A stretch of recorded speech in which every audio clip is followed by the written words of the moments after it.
ಪೂಜೆ ಅಂತಂದರೆ ಭಗವಂತನಿಗೆ ಕೃತಜ್ಞತಾಪೂರ್ವಕವಾಗಿ ಅರ್ಪಿಸುವ ಒಂದು ಸೇವೆ. ಸಾಮಾನ್ಯವಾಗಿ ಯಾರಾದರೂ ನಮಗೆ ಏನಾದರೂ ಒಂದು ಸಣ್ಣ ಸಹಾಯವನ್ನು ಮಾಡಿದರೂ ಅವರಿಗೆ ಗೌರವ ಸೂಚಕವಾಗಿ ಧನ್ಯವಾದಗಳನ್ನು ಅರ್ಪಿಸ್ತೇವೆ. ಆದರೆ ನಮಗೆ ಭಗವಂತ ಎಲ್ಲವನ್ನೂ ನೀಡಿದ್ದಾನೆ. ಬೆಂಕಿ, ನೀರು, ವಾಯು, ಭೂಮಿ ಹಾಗೂ ಆಕಾಶ ಅನ್ನುವಂತಹ ಪಂಚಭೂತಗಳನ್ನು ನೀಡಿದ್ದಾನೆ.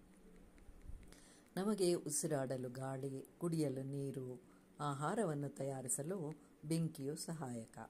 ವಾಸ ಮಾಡಲು ಭವನಗಳನ್ನು ನಿರ್ಮಿಸಿರುವುದು ಈ ಭೂಮಿಯ ಮೇಲೆ. ಗಾಳಿ, ನೀರು, ಬೆಳಕಿನ ಸಹಾಯದಿಂದ ಈ ಭೂಮಿಯ ಮೇಲೆ ಗಿಡ ಮರಗಳು ಬೆಳೆದು ಅವು ಹೊರಸೂಸುವ ಆಮ್ಲಜನಕವು ನಮಗೆ ಉಸಿರಾಟಕ್ಕೆ ಅತ್ಯವಶ್ಯಕ. ಆ ಗಿಡ ಮರಗಳಲ್ಲಿನ ಹೂವು, ಹಣ್ಣು, ಕಾಯಿಗಳನ್ನು ಸೇವಿಸ್ತೇವೆ. ಭಗವಂತ ಇವುಗಳನ್ನೆಲ್ಲ ನಿರ್ಮಿಸಿ ನಮಗೆ ಕೊಟ್ಟಿದ್ದಾನೆ. ಇಷ್ಟೆಲ್ಲ ನೀಡಿದ ಭಗವಂತನಿಗೆ ನಾವು ಏನು ಕೊಟ್ಟಿದ್ದೇವೆ? ಏನೂ ಇಲ್ಲ ಅಲ್ಲವೇ?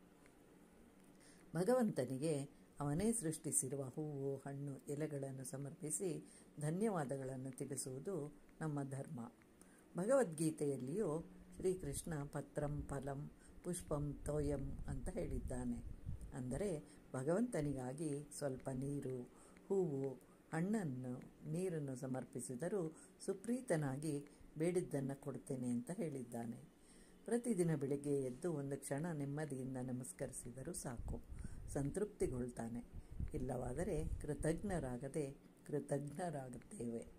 ಅವನೇ ನೀಡಿದ ಎಲ್ಲವನ್ನು ಅವನಿಗೇ ಸಮರ್ಪಿಸುವ ಕಾರ್ಯವೇ ಪೂಜೆ. ಆದುದರಿಂದ ಪ್ರತಿಯೊಂದು ಕಾರ್ಯದಲ್ಲಿಯೂ ಭಗವಂತನನ್ನು ಕಾಣೋಣವೇ.